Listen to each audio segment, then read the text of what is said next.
है और 132 कॉलोनियां हमारे माननीय मुख्यमंत्री जी ने एक कलम से पास की है। उसमें ज्यादातर कॉलोनियां हमारी तिगांव विधानसभा से हैं, क्योंकि जो कॉलोनी पहले अप्रूव नहीं होती थी उनमें विकास कराने के लिए दिक्कत आती थी, विकास नहीं हो पाता था क्योंकि वो अप्रूव नहीं होती थी। अब वो सब अप्रूव हो गई है, उनका बजट भी आ गया है, उनके ज्यादातर सब एस्टिमेट भी बन गए हैं। जैसे ही कोड ऑफ कंडक्ट खत्म होगा उनमें विकास कार्य चालू हो जाएंगे, चाहे उनकी सीवर की लाइन की बात हो, पानी की लाइन की बात हो, चाहे बिजली के खंभे हो, तारे हो, चाहे सड़कें हो, चाहे ट्रांसफार्मर हो। और वैसे भी हमने आपके लिए अलग से एक सब स्टेशन बिजली का सेक्टर 37 में बना दिया है।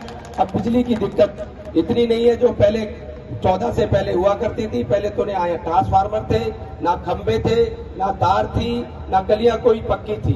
पर 14 से जब से हमारी सरकार केंद्र में और प्रदेश में आई है, कितने विकास कार्य यहाँ पे हुए हैं। चाहे आपकी भार वाली सड़क हो, ये आपकी ओम इनक्लेव की सड़क हो, दून भारती की सड़क हो, चेतन मार्केट की सड़क पे काम चल रहा है, ये बांध रोड जो माधपुर से होती हुई कालंदी कुंज तक जा रही है, चाहे पुल जो बसंतपुर में बना है जो दिल्ली को बसंतपुर से जोड़ता है। पहले दिल्ली जाने के लिए पल्ला पुल से ही जाना पड़ता था, अब कई पुल आपके लिए यहाँ पर बना भी दिए गए हैं और बांध रोड का भी काम पूरा हो गया है। और अभी बस की सर्विस भी आपको बदरपुर से बसंतपुर तक मिल रही है।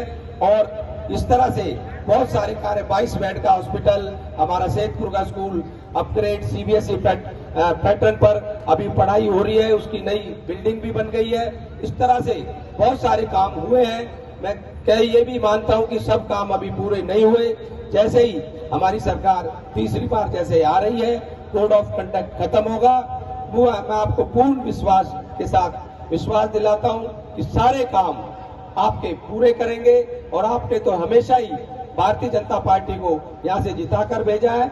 1996 से आज तक ये भारतीय जनता पार्टी यहाँ पर इस मंडल से, पूरे मंडल से कभी भी हार कर नहीं गई है। और 2019 में भी आपने अपने इस बेटे को, अपने इस भाई को, अपने इस साथी को हरियाणा की 90 की 90 विधानसभा में सबसे ज्यादा वोट अगर किसी विधानसभा को मिली थी तो वो तिगांव विधानसभा था। और उसके लिए मैं आपका तहे दिल से धन्यवाद भी करता हूं, आभार भी प्रकट करता हूं और हमेशा ऋणी रहूंगा।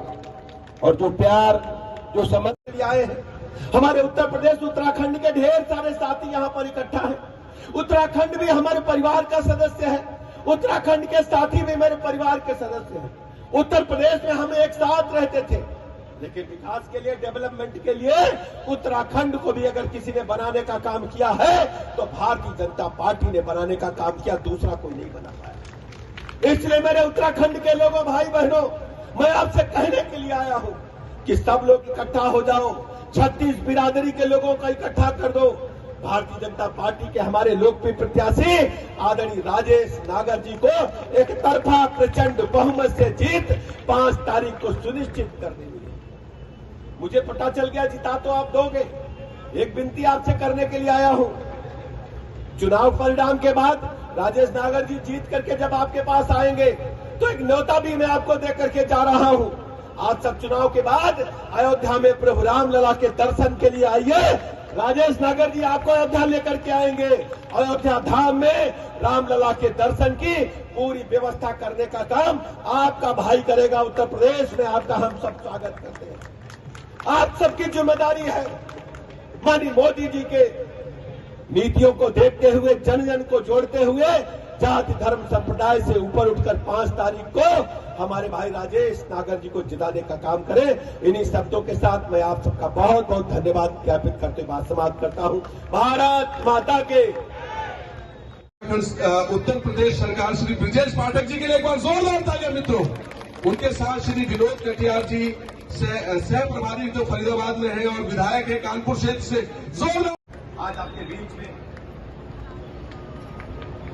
चुनाव का समय आज हुआ है 5 तारीख को। आप तुलनात्मक अध्ययन करेंगे, मैं बाजार से निकल करके आ रहा हूं। हमारी माताएं बहनें दुर्गा पूजा का